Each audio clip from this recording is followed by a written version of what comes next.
가족 간에는 서로에 대한 기대가 있습니다.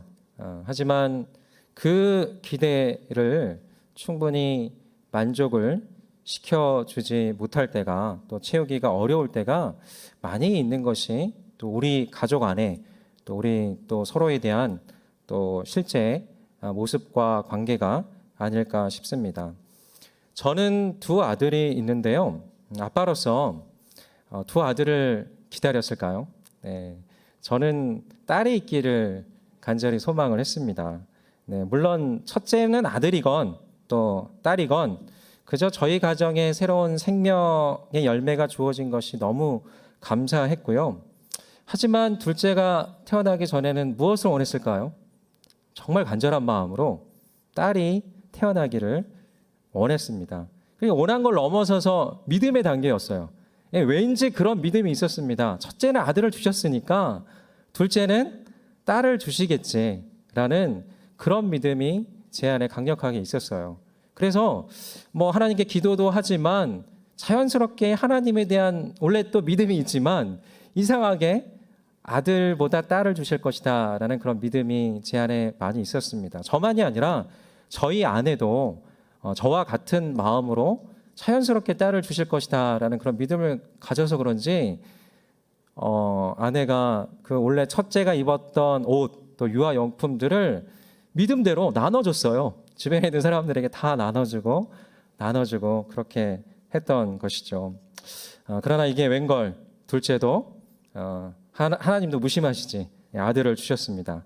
그때 깨달았어요. 뭘 깨달았냐면 가족은 선택의 문제가 아니라 받아들이는 것이라는 것을 깨달았습니다. 아니, 가족은 선택만이 아니라 이 믿음과 구함의 문제가 아니고 주어진 대로 또 있는 그대로 받아들이는 것임을 깨달았습니다. 그래도 참 감사한 거는 둘째가 딸같이 행동합니다.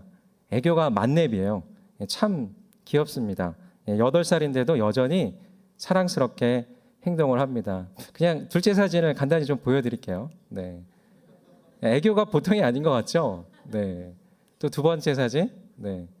세 번째 사진, 네. 네. 굉장히 애교가 많이 있어요. 둘째인데 딸같이 행동하면서 그런 또 새로운 또 기쁨을 주고 있습니다. 얼마 전에는 자신이 만든 아이스크림 떡이 있는데 아빠가 올 때까지 아무도 먹지 말라고 하고선 저를 기다린 거예요. 그래서 아들이건 딸이건 크게 중요하지 않고 그냥 그 아이가 저에 대한 특별한 마음으로 함께 교감하고 사랑을 나누고 그렇게 기쁨의 요소가 된 것이 너무나 감사하고 또 사랑스럽게 또 사랑하며 그렇게 지내고 있습니다.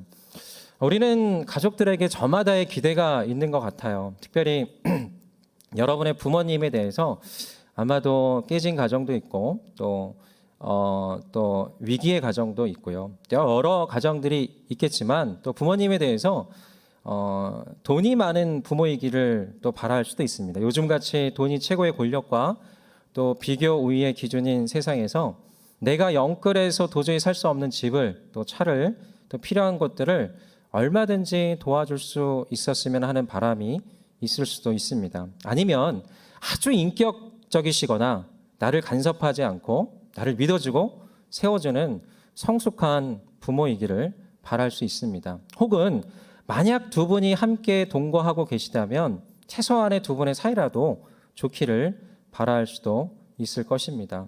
꼭 부모님이 아니라 혹시 형제 자매들 중 도저히 내 상식으로는 이해하기 힘든 이들이 있을 수 있습니다. 오직 자기만 생각하고 내 인생의 보탬이 되기는커녕 마이너스만 되고 있는 것 같은 이가 나의 형제 자매 가운데 있을 수도 있습니다.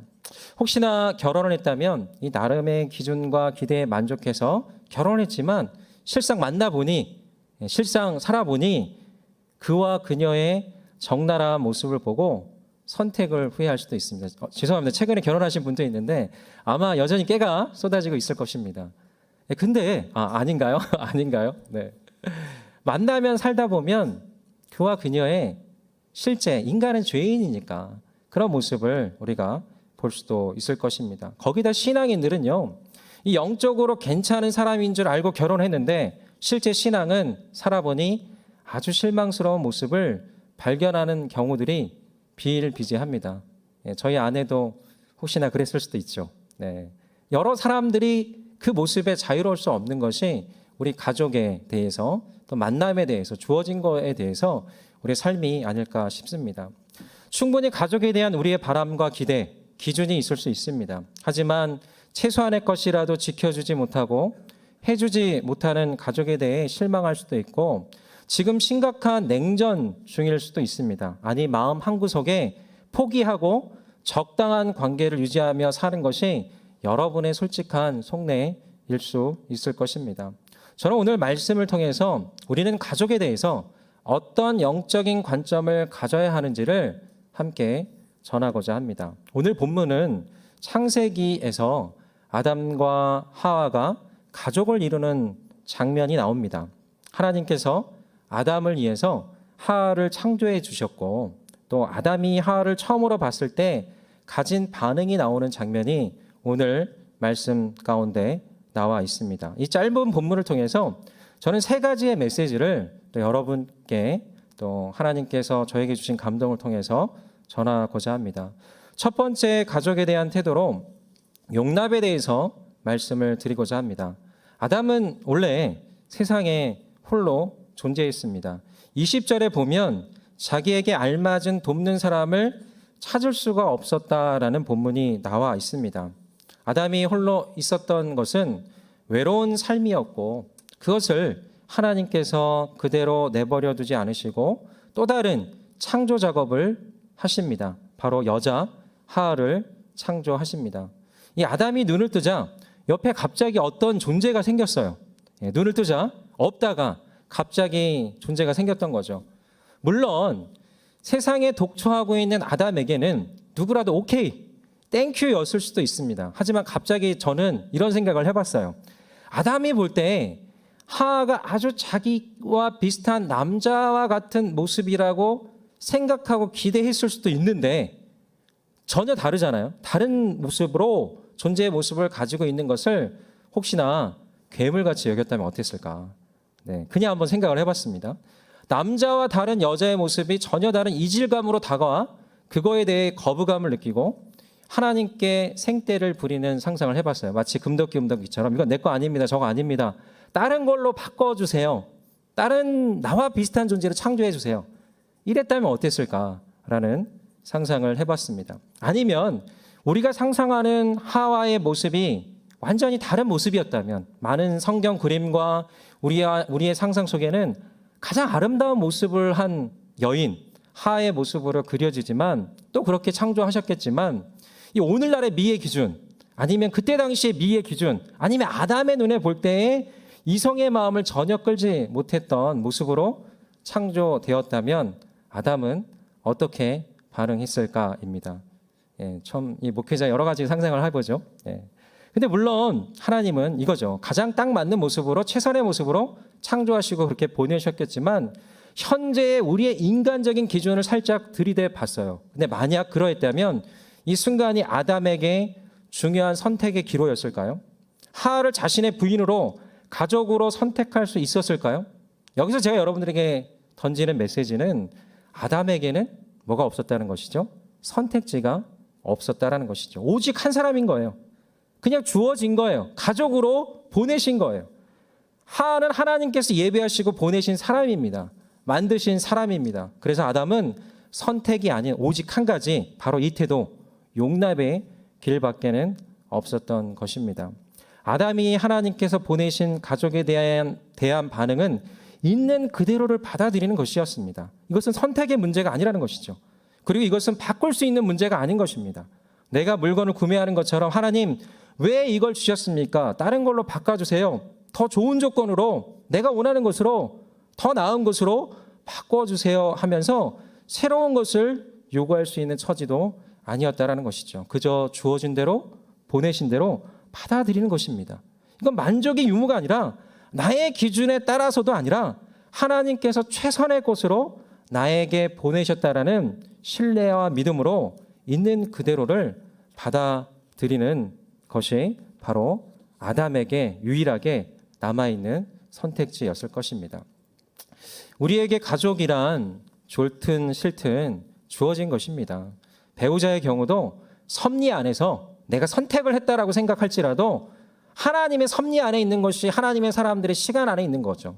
하나님의 섭리를 통해서 선택을 통해서도 영원한 언약으로 또 가족으로 이미 들어가 있는 상태라는 것입니다. 우리가 기대하는 모습이 아니더라도 기준이 아니더라도 그와 그녀를 또 부모님을 형제 자매를 있는 그대로 받아들이는 것이 영적인 태도가 그 태도가 우리에게 필요한 것입니다. 이 받아들임을 용납이라고 표현을 하겠습니다. 용납은 여러분께 분명히 말씀드리는 건 영적인 태도입니다.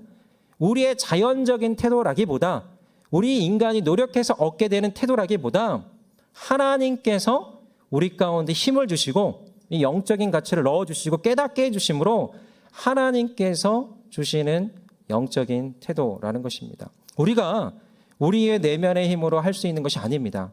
알게 모르게 다른 가족과 다른 이들과 비교하면서 여러분 안에 들어와 있는 이 가족에 대한 잘못된 기준을 조절하고 마음을 새롭게 하는 것이 필요합니다. 뭔지는 아직은 알 수 없지만 하나님께서 반드시 우리 가정 안에 있는 여러 가지 상황과 또 여러 가지 관계와 여러 가지 힘든 일들이 있었을 수도 있습니다.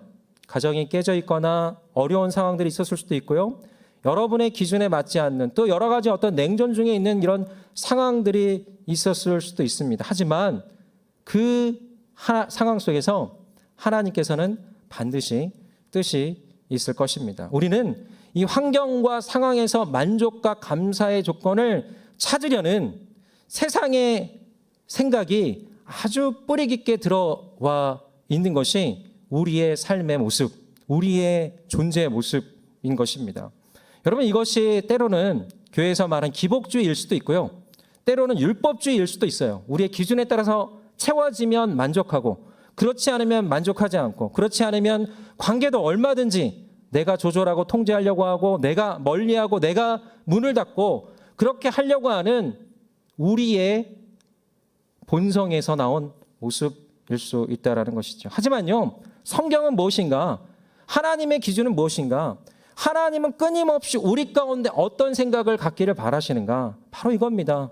여러분, 시편 23편 1절에 여호와는 나의 목자시니 내가 부족함이 없으리로다. 여러분, 이게 부족함이 없는 상황과 조건이 있기 때문에 부족함이 없다라고 고백하는 것이 아니라요, 부족한데도 내 기준에 맞춰 있지 않는데도 여러 가지 어려운 상황들이 있다 할지라도 내가 부족함이 없다라고 선언하는 거. 왜? 여호와가 계시니까. 내가 구원받는 하나님의 자녀이니까. 그것이 우리가 가지는 이 세상에서의 성경적인 기준과 관점이라는 것이죠. 하박국에서는 뭐라고 말합니까? 무화과 나무 잎이 마르고 포도나무 열매가 없어도 쭉쭉쭉 난 여호와로 말미암아 즐거워하리. 여러분, 조건을 가지고 내가 즐거워하겠다가 아니에요. 어떤 상황을 보고 내 기대와 내 만족으로 가족들이 이렇게 해줘야 내가 즐거워하고 감사하고 기뻐하고 만족하겠다가 아니에요. 그냥 있는 그대로 우리는 누구로부터 힘을 얻으니까? 여호와로 말미암아, 하나님으로 말미암아 예수 그리스도가 나라는 존재를 위하여, 나와 같은 부족한 죄 많은 존재를 위하여 먼저 사랑해 주시고 먼저 무조건적인 사랑을 베풀어 주신 그 사랑에 감사하고 반응해서 내 마음 가운데 자연스러운 만족함과 즐거움과 평안이 흘러나옴으로 말미암아 조건과 상황이 어떠하더라도 난 감사합니다, 난 만족합니다 라고 고백할 수 있게 되는 것이죠. 세상이 줄 수 없는 평안을 너희에게 주겠다, 요한복음에서 약속하고 있는 것입니다. 무엇입니까? 여러분, 이게 성경적인 기준이라는 거예요. 여러분 안에, 우리 안에 이 세상 속에서 살면서 오랫동안 이 세상이 우리 생각 가운데 뿌려둔 생각의 깊이가 조건이 만족을 하면, 기준에 만족을 하면, 상황이 풀리면, 모든 이것들이 채워지면, 내 기대에 맞춰지면 그래야 내가 받아들이고, 그래야 내가 용납하고, 그래야 내가 관계를 맺고, 그래야 내가 우리 가정에서도 마음을 열고, 이런 것들이 우리 안에 패턴화가 되어 있다면, 우리 안에 생각이 그런 생각이 되었다면, 이것이 아니라 하나님은 너희들 어떤 상황과 어떤 내용이 있다 할지라도 너희는 내 딸이야, 내 아들이야, 내가 너희를 나의 피값으로, 예수님의 피값으로 샀어, 너희는 이 세상의 자녀가 아니야. 하나님의 자녀라고 선언하시면서 여러분들 품고 받아들이고 용납하고 그렇게 사랑하고 계시는 하나님의 사랑을 우리가 깨닫는다면 이 시간 눈을 열어, 여러분 귀를 열어, 여러분 영적인 이 영역 속에 진정한 복음의 능력과 이 세상의 기준이 아닌 말씀과 성령의 이 생각이 여러분들 가운데 들어온다면 우리는요, 그 전과는 다른 패턴으로, 전과는 다른 관계로, 특별히 여러분들에게 보내주신 가족에 대한 하나님의 섭리를 우리가 부정적으로 받아들이는 것이 아니라, 상황을 보고 말하는 것이 아니라, 그럼에도 하나님은 새 일을 행하실 것입니다. 그럼에도 불구하고 새로운 하나님의 합력하여 선을 이루시는 놀라운 일을 이루실 것입니다라는 고백으로 내가 받아들일 수 있게 된다라는 것이죠. 여러분, 이게 용납입니다. 이 용납이라는 가치는 우리가 복음을 깨달을 때, 하나님을 진정으로 만날 때 하나님이 어떤 분인지를, 나와 어떤 관계를 맺고 있는지를 맺기를 바라시는 깨달을 때 우리도 역시 이 용납이라는 태도가, 받아들임이라는 태도가 자연스럽게 흘려 나올 수가 있게 된다는 것입니다. 여러분, 이 용납의 출발은 다른 것이 아니에요. 바로 하나님 안에서 나를 받아들이는 거예요. 나를. 여러분, 나라는 존재가 혹시나 불만족스럽고 내가 무엇인가 충분하게 내가 생각하는 그런 이상적인 모습이 아니라고 끊임없이 만족하지 못하는 나의 자아상이 그대로 세상으로, 가족으로 흘러가는 거예요. 그래서 나를 받아들이지 못하기 때문에, 하나님 안에서 나를 받아들이지 못하기 때문에 가족에 대해서도 받아들이지 못하는 거예요. 여러분의 주변의 환경과 상황에 대해서도 받아들이지 못하는 거예요. 이 시간, 이게 복음입니다. 하나님께서 무엇을 말하십니까? 여러분 자신을 하나님이 어떻게 바라보는지를 세상적인 시각이 아니라 하나님의 관점과 하나님의 시각으로 내가 나를 바라볼 때 내가 얼마나 존귀한 자인지, 얼마나 귀한 자인지, 얼마나 소중한 자인지를 내가 깨달을 때 내가 나를 받아들이고 가족을 받아들이고 내 주변에 있는 많은 것들을 용서하고 용납하는 그 길로 나아가게 될 것이라 믿습니다. 여러분, 제가 이렇게 말씀을 전하다가 처음에는 좀 보고 하다가 나중에는 좀 잘 안 보고 하게 돼요. 뭐냐면 성령께서 주시는 그때그때 메시지가 있어요. 전혀 또 뜻밖의 메시지를 하나님께 흘러가실 때가 있어요. 원래는 가족 중심으로 얘기하다가 이제 하면서 하나님께 깨닫게 해주신 건 뭐냐면, 왜 우리가 가족을 받아들이지 못하는가? 왜 우리가 가족에 대해서 끊임없이 냉전주의이고 끊임없이 우리가 여러 가지 어떤 문제가 있는, 결국에는 나의 문제구나. 하나님께서 나를 사랑하시고 나를 품고 계시고 예수 그리스도를 통해서 나의 모든 것을 퍼주셨던 그 사랑을 내가 충분히 누리지 못하고 깨닫지 못하고 나라는 존재에 대해서 충분하게 내가 소중히 여기고 있지 못하는, 받아들이는 그 작업을 내 안에 영적인 메커니즘이 없다면 주변에 있는 많은 것에서 그런 불협화음이 함께 일어날 수밖에 없다라는 그 사실을 오늘 또 전하면서 주시는 메시지입니다. 여러분, 이 따끈따끈한 메시지를 여러분 귀에, 마음에, 영에 새기기를 소망합니다. 뭔지를 깨닫게 하시네요. 뭔지를 더 보여주시네요. 여러분, 중요한 건 하나님은 어떤 사랑을 가지고 계신 분이라는 거죠? 따라하겠습니다. 무조건적인 사랑.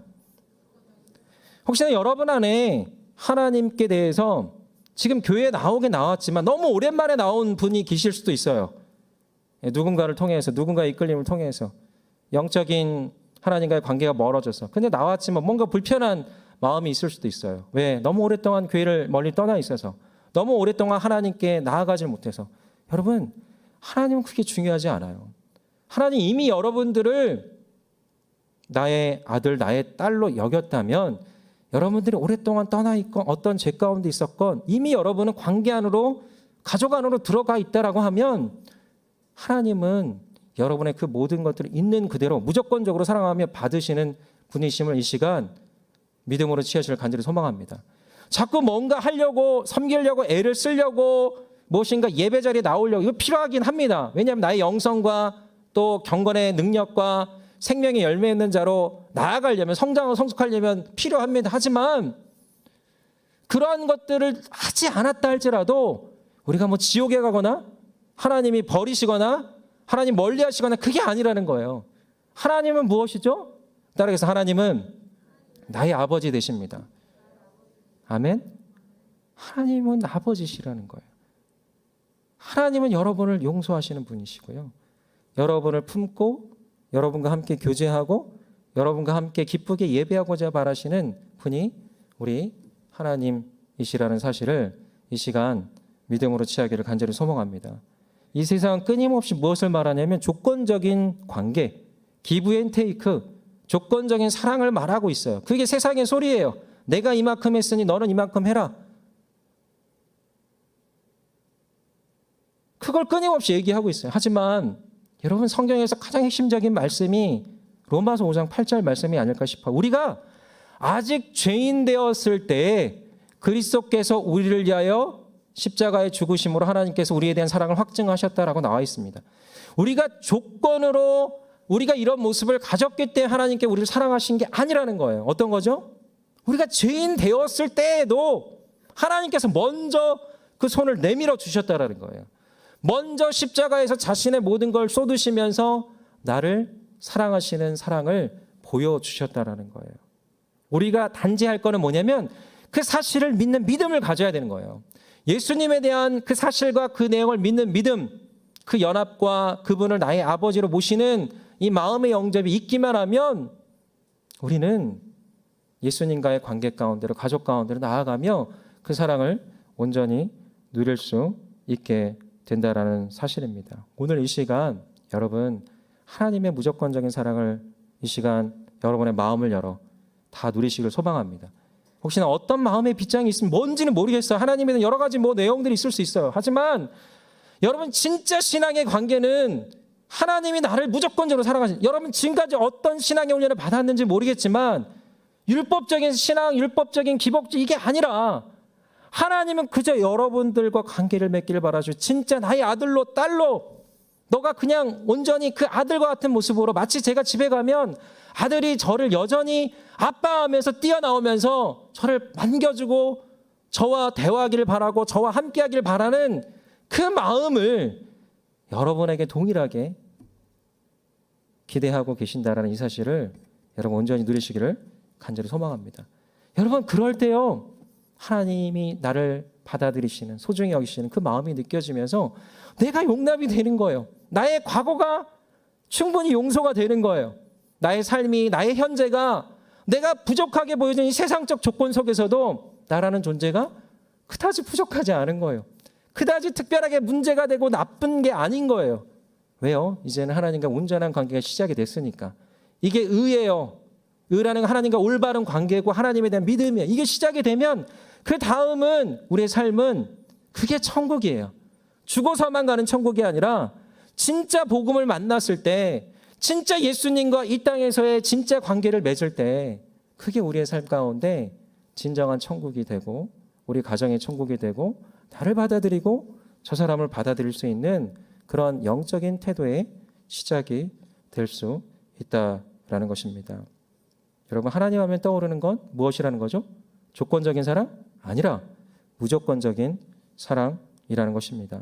특별히 여러분들 이 사랑을 깨닫고 누릴 때 여러분들 가족에게 내가 어떻게 나가겠습니까? 다른 것이 아니에요.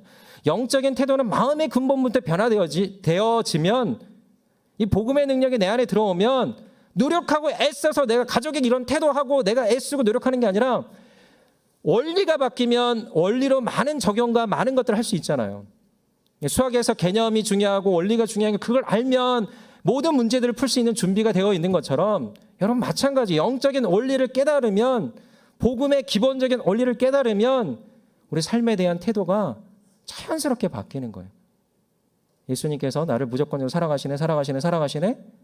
나는 감사하며 기뻐하며 주님께 나아가면 내가 용납이 되고 받아들여지면 무한히 확장되는 겁니다. 주변의 가족에게 먼저 가족에게 다른 사람에게 먼저 해야지. 나의 이성 친구에게, 나의 주변의 어떤 친구에게. 이게 아니라 여러분 얼마나 가족이 소중합니까? 우리 가족 하나님께 보내신 나에게 허락하신 특별한 관계라는 거예요. 그들이 아무리 나에게 여러 가지 어려움을 주고 혹시나 학대를 했다 할지라도 내가 거부할 수 없는, 내가 선택의 문제가 아니라 언젠가는 반드시 이 과정을 통해서 이 내용을 통해서 이 관계를 통해 합력하여 선을 이루시는 하나님의 특별한 계획이 담겨 있다라는 사실입니다. 이 시간 그 사실을 온전히 깨닫고 여러분 가족에 대해서도 조건이 아니라 그대로를 용납하고 이해하게 되시기를 간절히 소망합니다.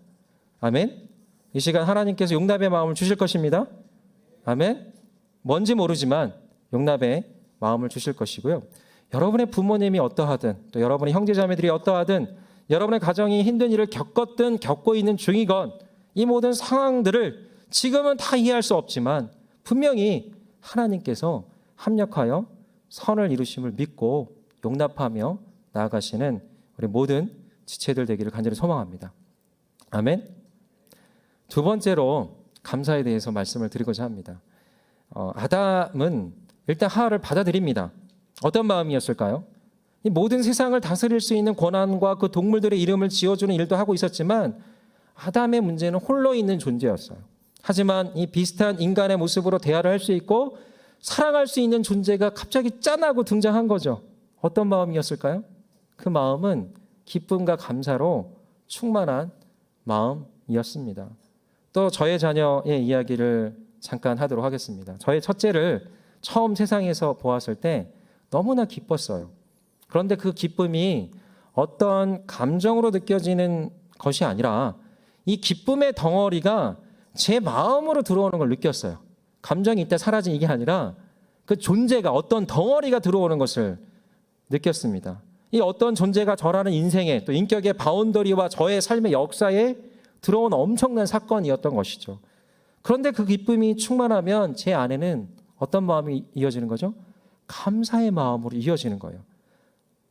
기쁨과 감사는 자연스럽게 연결이 되어 있어요. 왜냐하면 기쁠 때 도리가 있는 사람이라면, 영적 분별하는 사람이라면 그 기쁨을 제공한 사람이 누구인지를 찾게 됩니다. 그리고 그 기쁨을 제공한 이에게 감사하는 마음을 품게 되는 것입니다. 아담도 역시 하나님께 감사로 충만한 마음이었을 것입니다. 저도 역시 저의 아들을 허락하신 하나님께 감사로 충만한 마음이었습니다. 물론 이 아이가 지금 제게 매번 기쁨을 줄까요?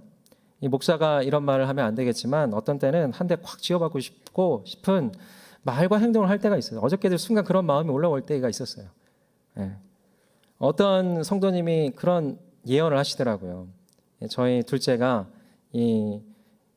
어렸을 때 깐난애기였을 때 뒤집으면 그게 신기하잖아요. 누워만 있다가 뒤집으면 너무 신기해서 그 사건을 어떤 순장 모임, 리더십 모임 때 이야기를 했거든요. 이야기를 했는데 그 리더십 집사님 목사님 지금은 그렇게 이 몸을 뒤집는다고 기뻐하시지만 나중에 이야기가 크면 목사님 속마음을 뒤집을 것입니다. 네. 지금 제가 그걸 경험을 하고 있어요. 요즘 실감합니다. 하지만요, 그래도 어떤 존재가 저와 교감을 하고 대화를 하고 함께하는 것만도 기쁨이요 감사가 되고 있습니다. 사랑하는 여러분, 우리가 가족을 통한 감사할 제목을 찾으시길 소망합니다. 혹시나 지금 감사할 제목이 전혀 생각이 나지 않는다 할지라도 여러분의 영적인 상태와 하나님께서 주시는 사랑과 기쁨을 근간으로 해서 따라하겠습니다. 그래도 감사합니다. 다시 한번 그래도 감사합니다 라고 선언하시기를 바랍니다. 여러분, 이 불평과 불만은요 사단의 도구예요. 하지만 감사는요 사단과 그의 군대 진영에 쏘아올리는 강력한 불화살이 되는 거예요.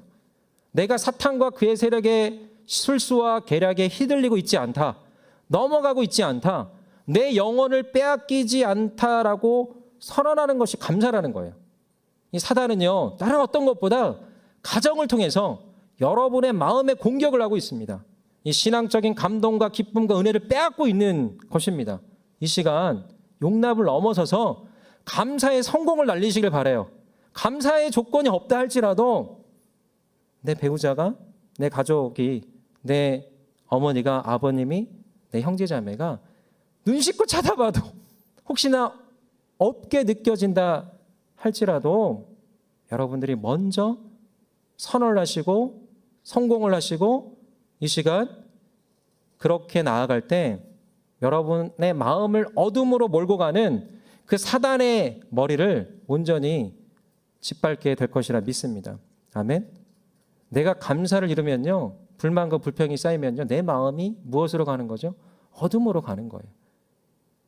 그렇습니다. 그러다가 내 마음이 계속 쌓이고 쌓이면 우울증으로 가는 거예요. 그리고 모든 삶이 절망으로 가는 거죠. 근데 이 시간 그것들을 깨는 비책이 보이지는 않아도 내 입의 권세로, 말의 권세로 여러분 안에 주시는, 오늘 이 말씀을 통해서 주시는 하나님의 깨닫게 하신 메시지로 무엇을 바꾸라는 거죠? 생각을 바꾸고 말을 바꿔서 무엇을 먼저 선포하라는 거죠? 감사를 선포하시길 소망합니다. 뭐라고요? 감사를. 감사합니다. 따라해서 감사합니다. 그리고 그냥 조건 때문에 감사합니다는 세상과 똑같은 거예요. 우리는 어떤 거죠? 믿는 사람들은, 하나님의 사람들은 따라하겠습니다. 그래도 감사합니다. 우리 오른쪽 왼쪽 한번 인사하시길 바랍니다. 그래도 감사하시길 바랍니다. 다시 한번 서로 아는 사람이면 당신이 어떠하든 감사합니다. 인사하겠습니다. 네. 여러분, 이게 우리 크리스찬의 이 세상을 이기는 비법입니다. 감사는 여러분의 마음을 빛으로 이끌어 나가는 놀라운 영적인 태도가 될 것입니다. 그래서 저는 여러분들의 마음의 감사함을 넘어서서 적극적으로 그분들에게, 여러분의 가족들에게 가서 감사하다고 표현하시기를 바랍니다. 너가 있어서, 부모님이 있어서, 당신이 있어서 참 감사합니다. 어떤 이들보다 가족으로 끝까지 날 응원해 주시고 지지해 주셔서 고맙습니다. 사랑합니다. 축복합니다. 라고 적극적으로 표현하시기를 소망합니다. 여러분, 제가 대전에 있다가, 계속 다른 데 있다가 대전으로 처음 왔는데 또 많은 분들이 충청도, 대전 이렇게 말을 많이 합니다. 참 표현을 못하는 이들이 이 표현을 못하는 것이 지역적 색깔이라고. 네. 그래서 예배 중에도 특별한 반응을 절대 기대하지 마세요. 이런 또 말들. 어떤 표현에 대해서 기대하지 마세요. 자꾸 물어보셔야 합니다. 이런 이야기들을 많이 하십니다. 하지만 저는 이것이 고정관념이라고 생각합니다. 여러분을 묶고 있는 것이라고 생각을 합니다. 우리는 충청도민, 대전 시민이긴 이전에 우리는 무엇이죠? 따라하겠습니다. 하나님 나라 시민. 네. 하나님 나라의 시민은 표현하지 않으면 사랑이 아닙니다. 적극적인 사랑과 감사의 표현으로 저는 여러분들의 집안을 더욱 훈훈하게 또 사랑의 천국으로 세워가시는 여러분들이 되시기를 간절히 소망합니다. 우리는 항상 표현할 때 너무 짜요. 인색해요. 그리고 항상 기다려요. 나보다 저 사람이 먼저 하기를. 저 사람이 먼저 해야 내가 한다. 이게 기브앤테이크에 철저하게 여러분들 우리 가운데 뿌리 깊게 박혀있는 율법주의이자 세상의 조건적인 사랑이라는 거예요. 하지만 하나님의 사람들은 먼저 하는 거예요. 하나님께서 죄인 되었을 때 먼저 우리 가운데 오시면서 그 사랑을 보여주셨던 것처럼 내가 믿는 자, 복음의 능력을 가진 자 무엇입니까? 내가 먼저 적극적으로 표현하는 거죠. 적극적으로 나아가는 거죠. 적극적으로 감사합니다, 사랑합니다, 축복합니다 이렇게 할 때 하나님께서 희한하게 여러분들을 통해서 뭔가 더 훈훈한 따뜻한 영적인 기류를 흘려 보내주실 것이라고 믿습니다. 아멘? 아멘? 자꾸 여러분들 시켜서 죄송하지만 오른쪽 왼쪽 조금 영어를 담아서 사랑합니다, 축복합니다 한번 인사하시길 바랍니다. 네. 마지막 영적인 태도로 한 가지만 더 말씀을 드리자면 소중히 여김에 대해 말씀을 드리고 싶습니다. 우리 22절, 23절 정말 성경에 나온 아담이 말한 어록 중에 어록인데요. 23절만 읽겠습니다. 23절 시작.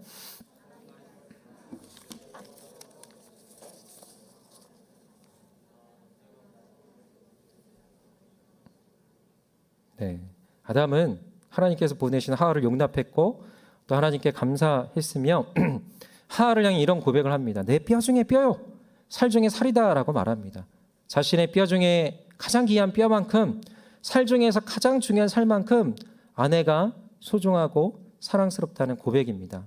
자신의 가족을 향해서 아주 극진히 여기고 소중히 여기는 마음을 보여주고 있습니다. 이것은 단순한 고백을 넘어서서요, 감탄과 환희가 담겨있는 표현이기도 합니다. 여러분에게 가장 소중한 것은 무엇입니까? 여러분의 꿈, 또 여러분의 일, 여러분의 스펙, 여러분의 어떤 관계, 여러분의 소유 등 하나하나 소중하지 않은 것이 없습니다. 하지만 가장 소중한 것은 너무나 익숙해서 우리가 놓치고 있었던 여러분의 인생에 너무나 오랜 순간 깊이 개입해 있는 가족이 아닐까 싶습니다. 코로나가 주었던 가장 큰 유익은 무엇입니까? 우리가 재택근무를 하면서 밖에를 많이 다니지 못하면서 가족들이 함께하는 시간이 많아졌다는 거예요. 많은 이들이 고백을 합니다. 힘들었지만 좋았다. 많은 대화를 했고 식사도 함께 했고 예전보다 몰랐던 부분들, 현재의 근황들을 알게 되고 가까워지는 시간들을 가졌다라고들 말을 합니다. 그동안 놓치고 있었던 소중한 가치인 가족을 되찾은 기분이라고 말하기도 했습니다. 여러분, 우리가 만약에 인생을 다시 살게 된다면 우리는 가족에 대해서 어떤 마음을 가질까요? 혹시나 가족 가운데 소중했던 이들을 잃었거나 지금 함께 있지 않다면, 또 내가 잘못한 것 같은 후회를 하고 있는 순간이 너무 많이 있다면, 우리가 만약에 인생을 다시 산다고 했을 때 우리는 가족에 대한 마음이 전혀 새로운 마음일 것입니다. 제가 지난번에 종말론적인 신앙으로 살 것을 말씀을 드렸는데요. 우리가 인생의 마지막 순간에 있다라고 생각했을 때 우리는 무엇이 소중할까요? 물론 영원한 생명의 능력과 맞닿아 있는 예수님이 가장 중요할 것입니다.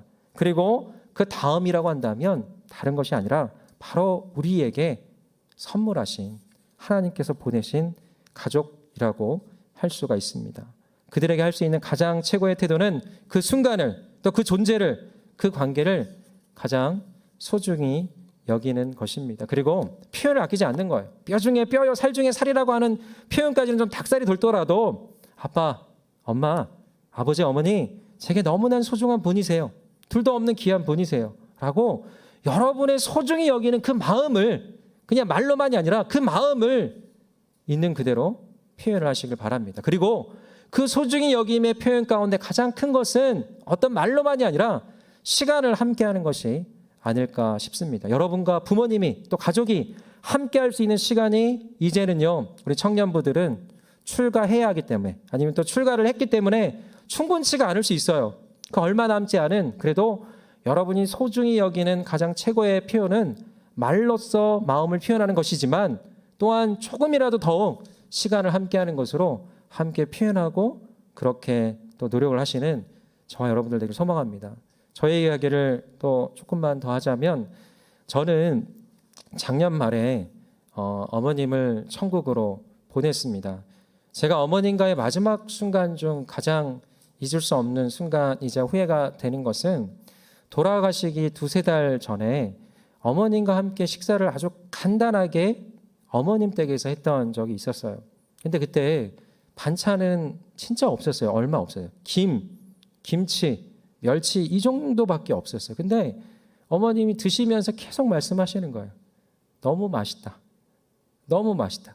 전혀 맛있을 것이 없는 반찬이고 내용인데도 그 순간에 너무 웃으시면서 기뻐하시면서 너무 맛있다라고 계속해서 얘기하시면서 그 얼굴에 흐뭇한 미소를 짓는 거예요. 이건 다른 것이 아니라 내가 사랑하는 둘째 아들, 너와 함께하는 이 순간이 행복으로, 이 행복이 맛으로 전해져서 이것이 너무 맛있다라고 표현했던 것을 저는 잊을 수가 없습니다. 그래서 저는 그때를 생각하면 두고두고 더욱 어머님과 많은 시간 함께하지 못한 것이, 이 맛있고 행복한 식사 시간을 갖지 못했는 것이 두고두고 아쉬운 마음이 남습니다. 이 소중했지만 그 소중함을 충분히 표현하는 것이 우리의 삶 가운데 하나님의 자녀로서의 바람직한 삶임을 여러분에게 강력하게 말씀을 드리고 싶습니다. 우리가 언제까지 갈등하며 시간을 낭비하겠습니까? 우리가 언제까지 나만의 기준으로 가족과 투쟁하며 살겠습니까? 사랑하기에도, 이 표현하기에도, 가정의 천국을 이루기에도 아까운 시간과 만남 속에서 여러분에게 주신 하나님의 사랑을 담아 가족을 소중히 여기는 저와 여러분들 되시기를 간절히 소망합니다. 그럴 때 여러분의 따뜻하고 하나님의 사랑으로 충만한 모습을 보고 가족 안에서 또 다른 예수 그리스도의 생명의 능력이 흘러갈 것이라 믿습니다. 아멘. 여러분의 용납하고 감사하며 소중히 여기는 영적인 태도가 변화되는 거예요. 원리가 바뀌고 근본이 바뀌면서 자연스럽게 태도가 바뀔 때 분명하게 여러분, 제가 예언합니다. 선포합니다. 여러분 안에 가정의 천국이 이루어지게 될 거라고 믿습니다. 더불어 마지막으로 드리머스 공동체도 또 이것에 예배하는 분들도 저의 또 우리의 영적인 가족입니다. 여러분에게도 이렇게 고백하고 싶습니다. 사랑합니다. 축복합니다. 우리가 자주 함께 예배를 통해서 만남을 통해서 이 영적인 가족의 시간을 보내길 소망하고요. 더 우리가 서로 축복하며 감사하며 용납하며 그리고 또 서로에게 소중히 여기며 나아갈 때 또 다른 영적인 가족을 이루며 그렇게 나아가시는 저와 여러분들 되시기를 간절히 소망합니다.